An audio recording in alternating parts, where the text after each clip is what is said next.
a Living History production. This is the Living History Podcast, broadcasting live across the airwaves.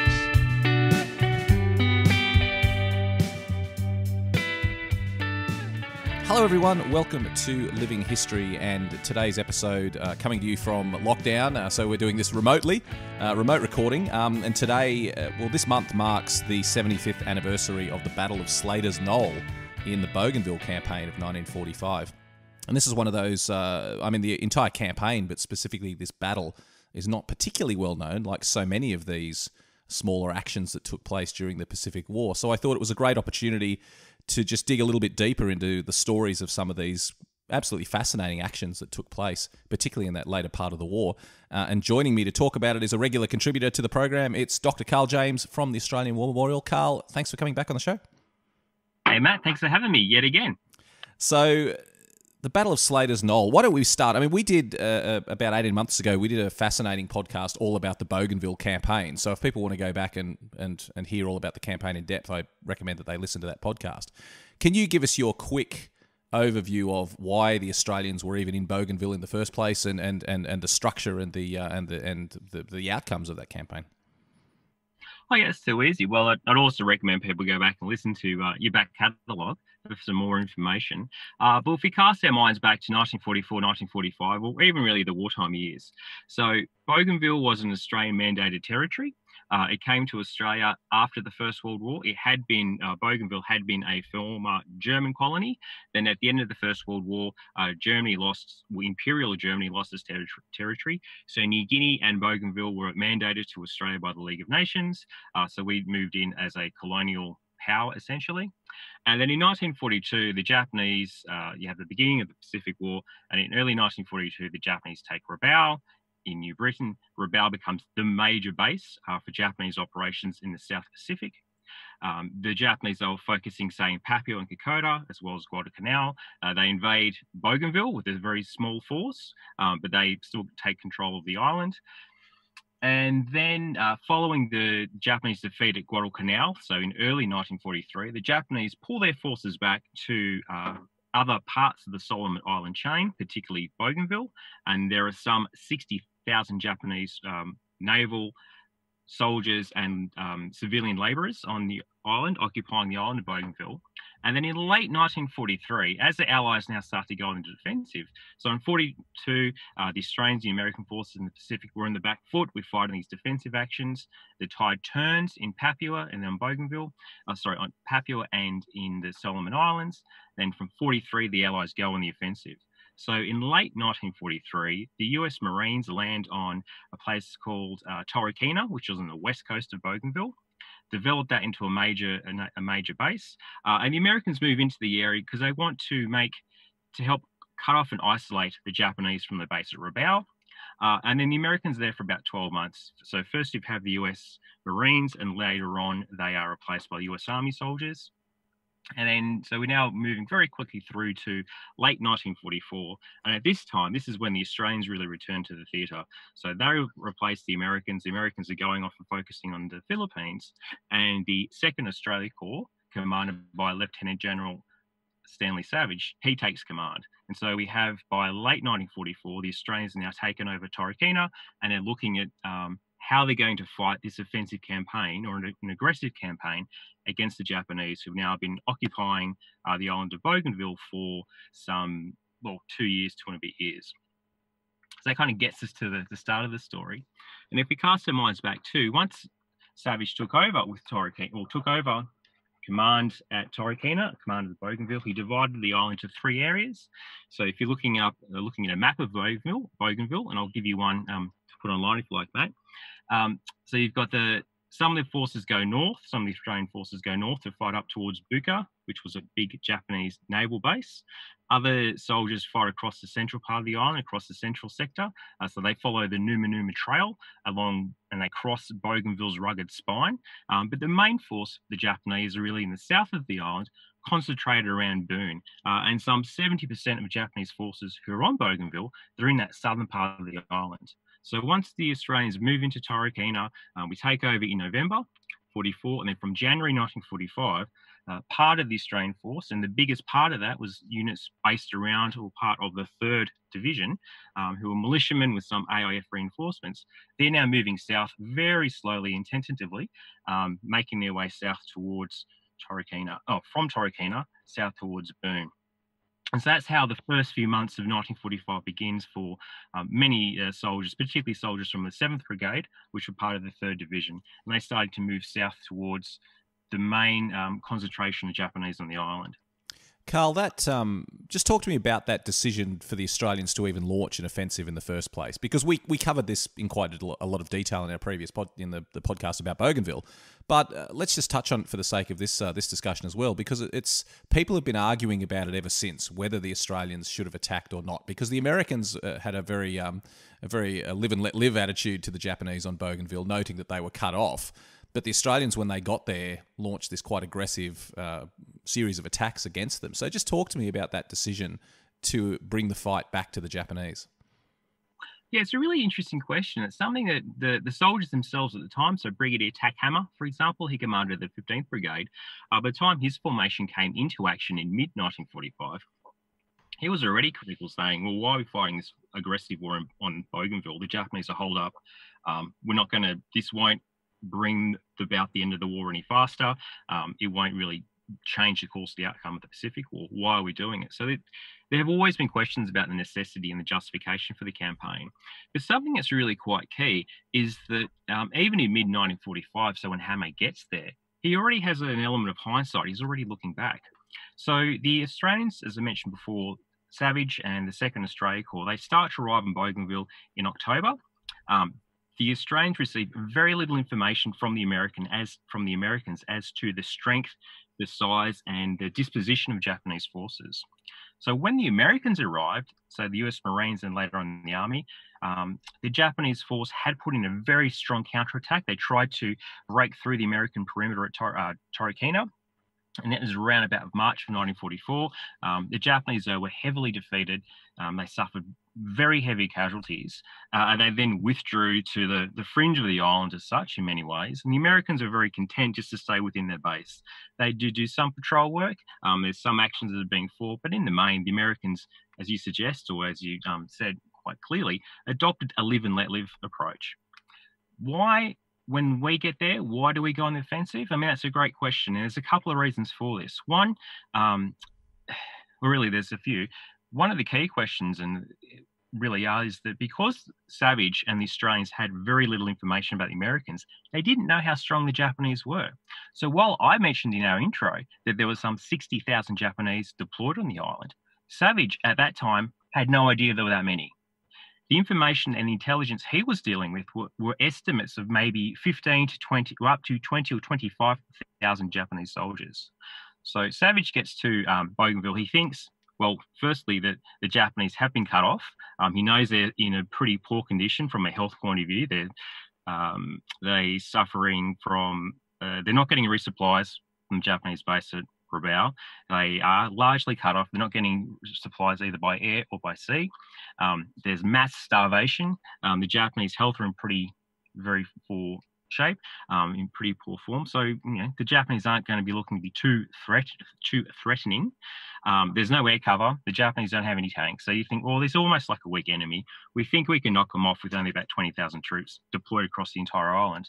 From Savage's point of view, he knows he's going into a very large, very strong force. So the 2nd Australia Corps is based on the 3rd Division, as well as the 11th and then the 23rd Infantry Brigades, who acted as independent brigade groups. So essentially, Savage has about 30 to 33,000 Australians troops at his disposal. He thinks he outnumbers the Japanese.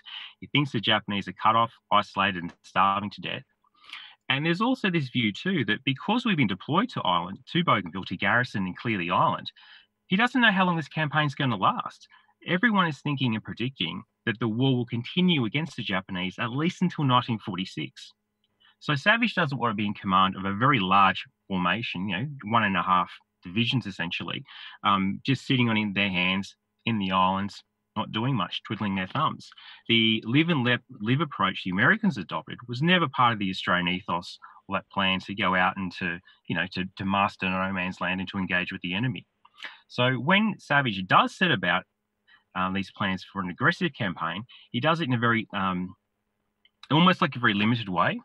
So he will move their forces, and a great example is in the southern sector. So when the 7th Brigade do deploy south, they do so largely with a lot of small patrolling action. They always operate under the cover of artillery. The Australians have got air support in the form of New Zealand fighter bomber squadrons, as well as the Australian Army Cooperation Squadrons flying railways and boomerangs. So we have the sense of overwhelming support in arms and firepower. And their campaign, while it is aggressive and always creeping south, is very much a slow, grueling campaign. Savage isn't pushing the Australians to advance really quickly. There's no ambitious time frame to wrap up this campaign. He just wants to keep going to slowly push towards the Japanese. Now, likewise, from the Japanese point of view, it takes a while for them to really come to grips that the Australians are there to fight an offensive campaign. So while we took over in late 44, it's not until about January or February of 1945 that the Japanese senior commanders realised that, hang on, the Australians here, then they mean business, and they're actually going on the offensive. And part of the reason why the Japanese start to become increasingly more aggressive, say as the Australian soldiers reach the area of Slater's Knoll, for example, is because the Australians are now starting to move across the Japanese garden areas. So while the Japanese have been cut off and isolated from Rabaul and elsewhere, how do they get their food? Well, they have to grow their own food. They grow their own crops. That takes time.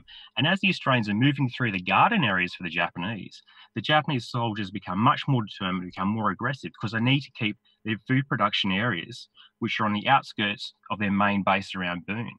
So the Japanese are in a hard spot. There's nowhere for them to go. They're going to have to dig in, and they're going to have to fight because they're not going to surrender.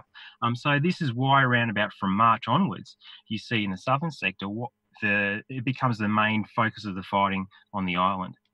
It adds a real human element to that story, Carl. I wasn't aware of that angle of the story about the Japanese defending their gardens. But what a terrifying and a very human element that adds to the entire story. It's always hard to feel sympathetic for the Japanese during the Pacific War, but when you hear those stories about men starving and trying to protect food, it does make you realise that at the end of the day, they were people as well. Oh, look, 100%, Matt. I think given the space of time, it's 75 years after the end of the Second World War, we can only really come to terms with these questions and these notions if we think about, well, what's the other side doing? What's on the other side of the hill? Or in the case of Bougainville, what's on the opposite side of that river crossing? Why are the Japanese fighting? They're stuck at Bougainville. They're not in a position to get to, say, Rabaul. They're not going to go to New Guinea. They're certainly not coming anywhere near mainland Australia. What's their motivation to keep fighting? Because if they don't, they're going to die. They'll either be cut off, they'll starve to death. And during the course of the campaign, from the Japanese perspective, so from about 42 to 43 until 45, there's something like 20 or 30,000 Japanese soldiers die on the island. And most of them, the Americans kill around about 10,000 Japanese, another 10,000 or 8,000 are killed during the Australian campaign. The rest of that gap, that other 10 to 20,000, die of sickness and disease and malnutrition from the Japanese point of view. It's a horrific campaign. And in many areas, there are little small pockets of Japanese resistance where you have a small unit and a very small sub-unit. And they are, most of the time, they're in a pretty poor state. A lot of the Japanese soldiers the Australians first came up against were soldiers who were poorly equipped, very poorly led, under malnutrition, so they're undernourished, and because they do capture a relatively large number of prisoners, they know the Japanese are in a pretty weak state, which again is another reason why the Australians go on an offensive campaign, because when your enemy is weak and starving, this is something which we can achieve with relatively light casualties from our own side. From that Japanese perspective, when the Japanese realised the Australians were being aggressive and advancing and taking the fight to them, did the Japanese respond in a cohesive way? That you said there were 60,000 people on the island. Did the Japanese respond as a group and say, okay, these tens of thousands of soldiers are going to counterattack and are going to defend in this manner? Or was it more isolated pockets of Japanese that were fighting to protect their own local area? That is a great question, Matt, and it's something which I've never really come to terms to grapple with really quite well, given the the lack of Japanese sources, but we can come back to that. So in the north, if you recall, I described how from the Australian perspective, we divide the island into 3 areas. So up in the north, in the northern sector, around Buka and Buka Passage, that northern part of the island was largely under control of Japanese naval forces, and they fought very effectively to slow the Australian advance, and particularly around places, say, at Port and Plantation, for example, in June 45, a small Australian amphibious force lands and suffer very heavy casualties and just goes to custard pretty quickly. So in the north, the Japanese fight quite well. In the central sector around Numanuma, this is really where you have pockets of Japanese soldiers. They're very small, they're poorly fortified, and they're largely left to their own devices, just trying to grow crops. And those soldiers are very poorly led, and the Australians almost knock them off at will. So the central sector around Numanuma, pretty poor conditions. But in the south, because this is where the main Japanese base is, they become quite aggressive sort of slowly. So you have General Hakataki, who's the commander of the Japanese 17th Army. He's the overall commander. He had been in command at Guadalcanal, but his health fails him, and he's kind of moved sidewards almost replaced by Lieutenant General Kanda. Now, Kanda is a very aggressive Japanese commander. He wanted to push his units forward, so the Japanese 6th Division, to go on the offensive. But there's also this split between what we do know, a split between regular Japanese officers and the younger wartime commissioned army officers. And they thought, and that latter group, so the younger wartime commissioned officers, thought Kanda and others weren't being aggressive enough. The fact that, because the Japanese were essentially trying to trade territory for time.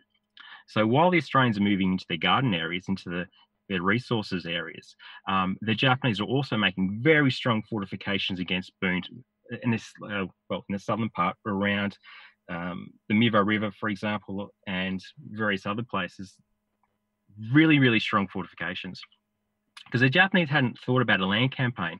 While they'd been occupying Bougainville for several years, Hakataki and others had always assumed that if the Allies came, it would be with an amphibious landing.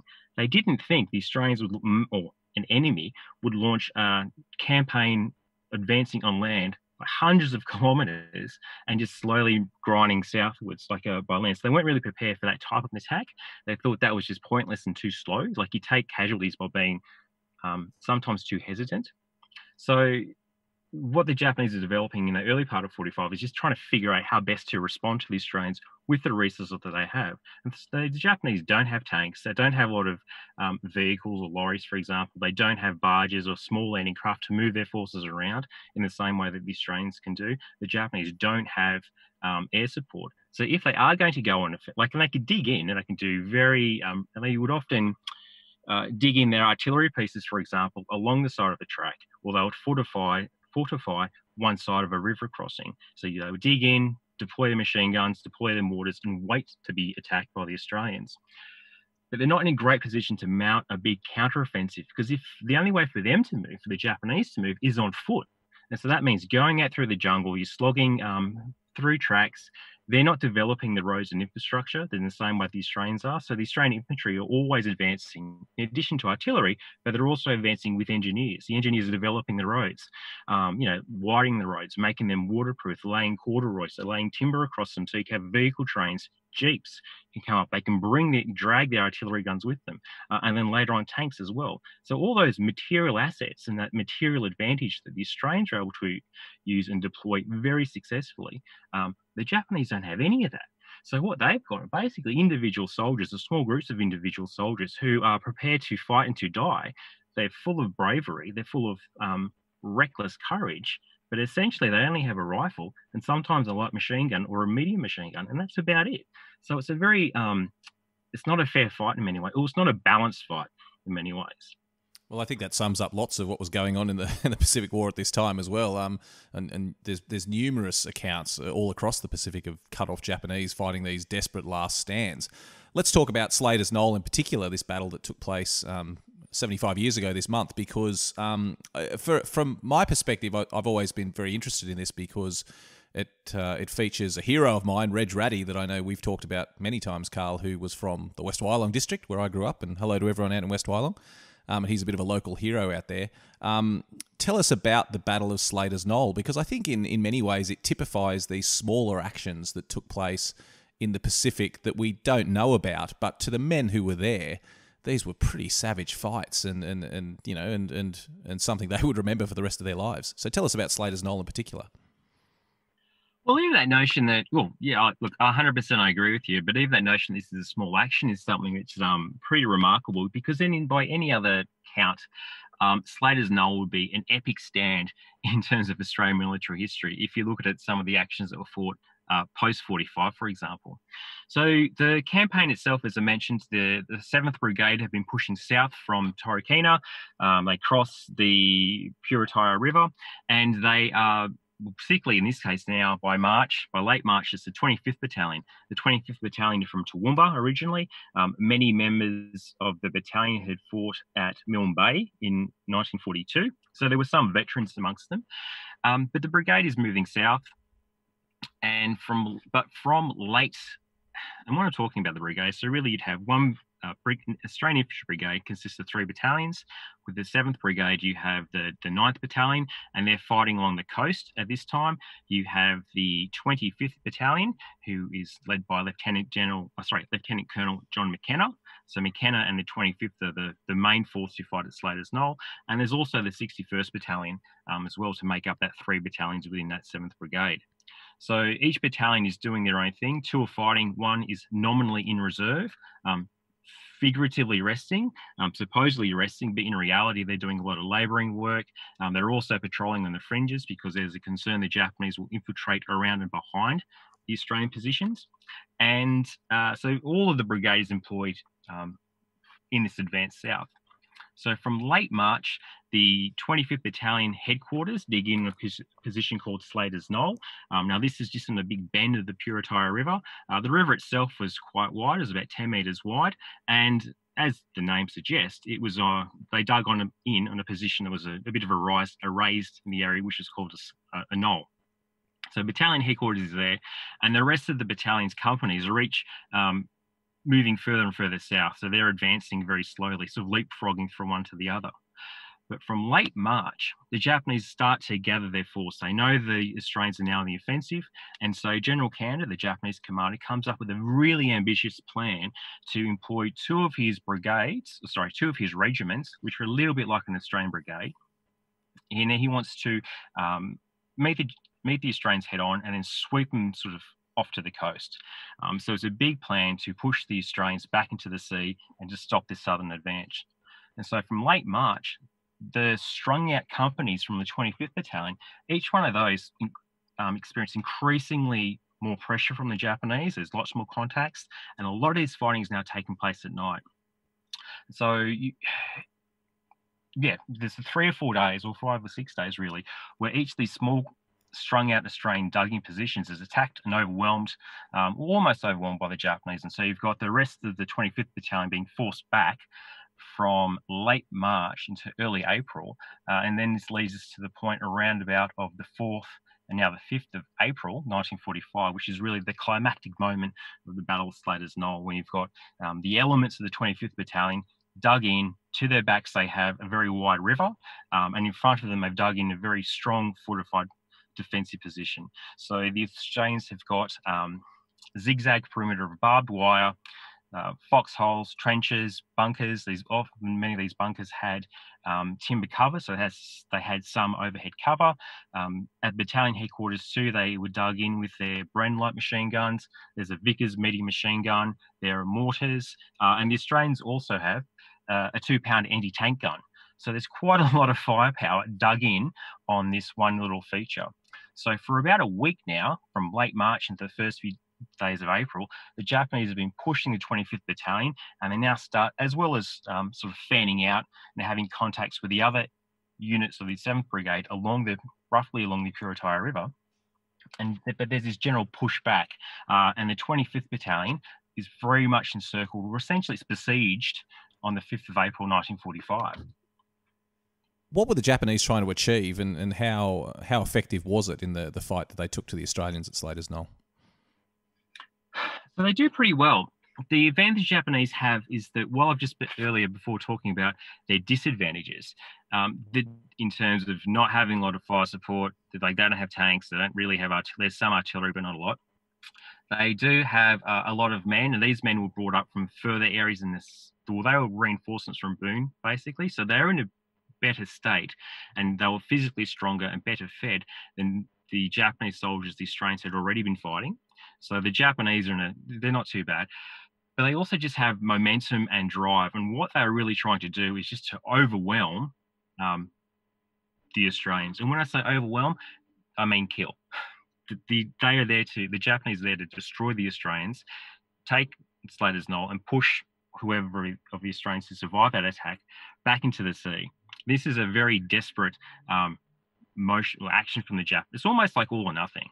This is their big roll or die. They can do one big punch, and what the Japanese want is to really knock the Australians for six. Now, it's doing fairly well into the first part of April, when the 25th Battalion, because they're on the back foot, and they are essentially besieged. So while the Australians have very strong, prepared defensive positions, they also know too that they are cut off. So it's hard. It will be very hard for them to get reinforcements in terms of ammunition, supplies, or to evacuate the wounded, which then brings us to the early hours of the 5th of April. So you've got Australian soldiers, and keep in mind too, these guys from the 25th Battalion, they had already been in action for several weeks, so they're tired, they're exhausted. The Japanese have been pushing for the last week. The Australians already know some of their mates have been killed, who've been wounded, because the wounded are brought back to Slaters Knoll. So they know the Japanese are on the offensive. The Japanese are coming straight for them. It's dark. It's at night. The first part of the fighting on the 5th of April starts in darkness. So it's around about 5 a.m. It's still pitch black. The Japanese have got bugles and flares. There's noise from machine guns firing. There's mortars, and the Japanese break through some parts of the Australian defensive perimeter. So you have pretty vicious hand-to-hand fighting at some instances.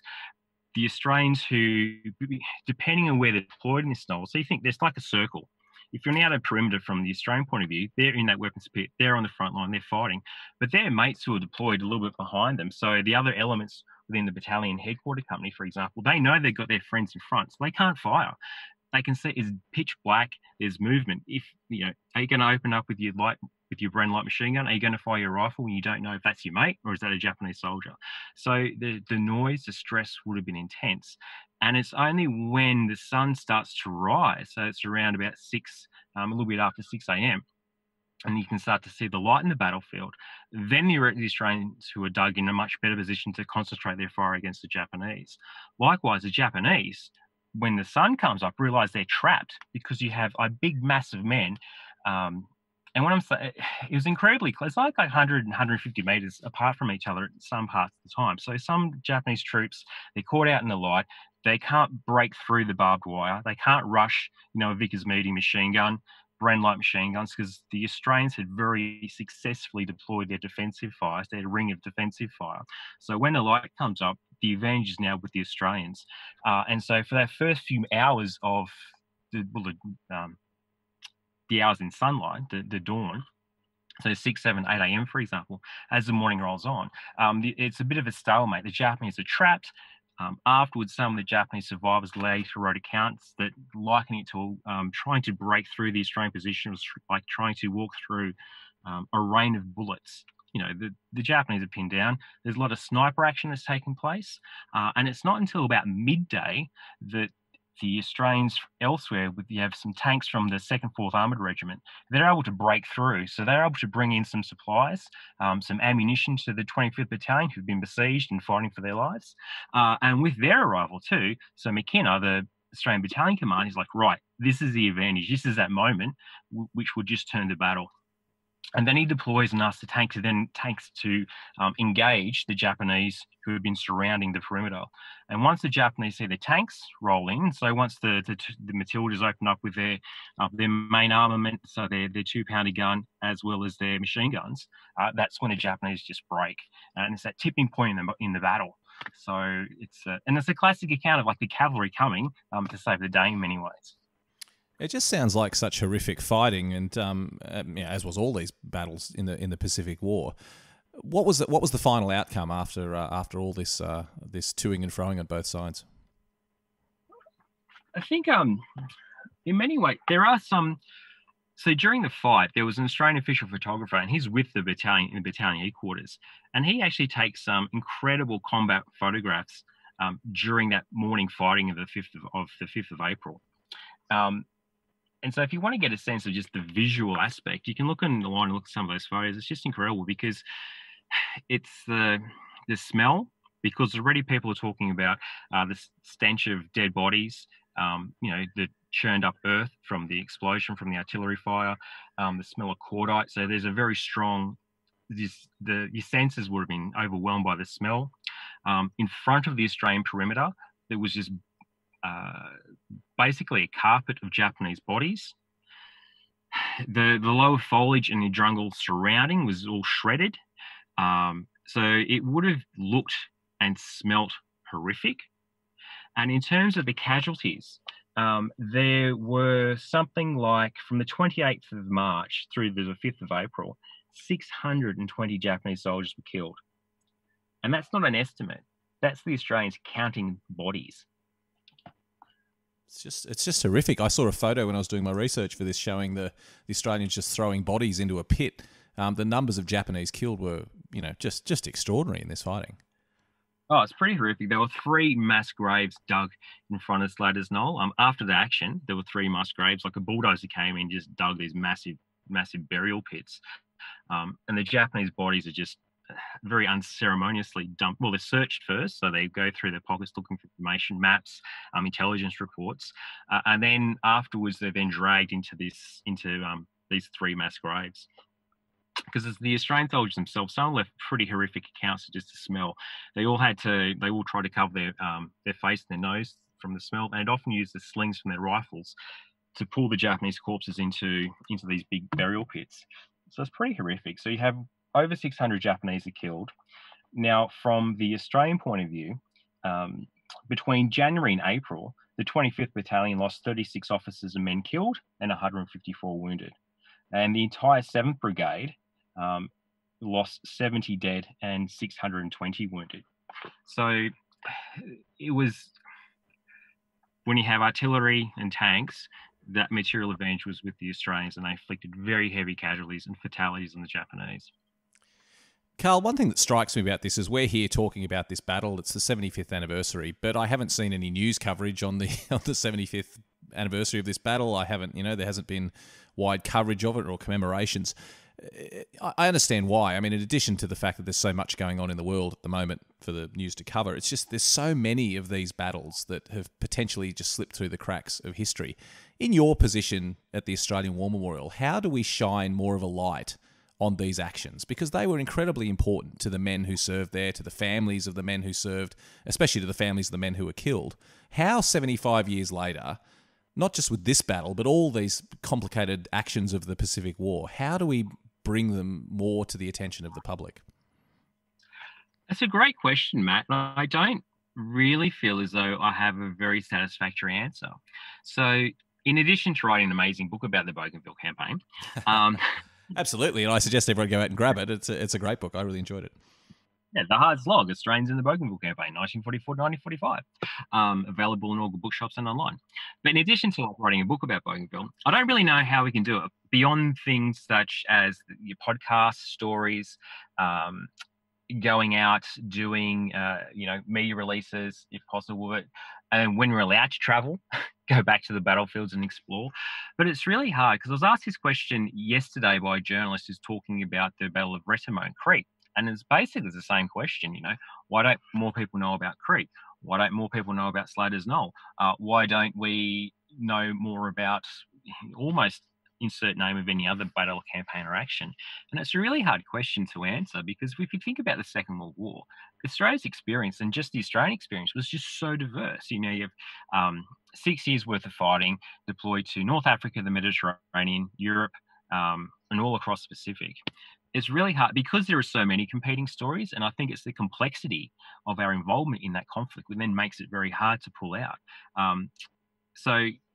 Torquay, Portland Plantation, Slater's Knoll, they will never resonate with the same power of, say, Tobruk, Changi, or Kokoda. But what we can do, and this always comes back to what I've said and preached a lot when I've been talking to you, is we just have to ask new questions. I don't think we can be satisfied with there's one book on a topic, or there is one television documentary, or there's one podcast. This is on us to get out there and ask these questions and tell these stories, and we have to do it now. This is the 75th anniversary of 1945. Those Australian men and women who lived and served during the Second World War, the youngest of those veterans are now in their late 90s. These men and women are not going to be with us for very much longer. And if we don't start to tell these stories now, if we don't ask new questions, then we will have lost that opportunity forever. So the emphasis is really on all of us, the people who are interested, whether you're a professional historian, whether you are, I won't say an amateur historian, but you just have that sense of this is what you want to do, or just interested in family history. It is on all of us to ask these new questions, record these stories, and just take part in a general conversation and to disseminate your research and your findings so that other people can, we can all build on each other's work and interests. It's very well said, Carl, and I think we have an obligation to those men and women who fought in this war to maybe dig a little deeper and uncover some of those stories. Hopefully what we've done today has shed some light on a very interesting chapter for people. And, mate, thanks so much for joining us. You're one of our most popular contributors, so it's always a great pleasure to have you on the show, and I look forward to seeing you again next time, mate. Thanks, Matt.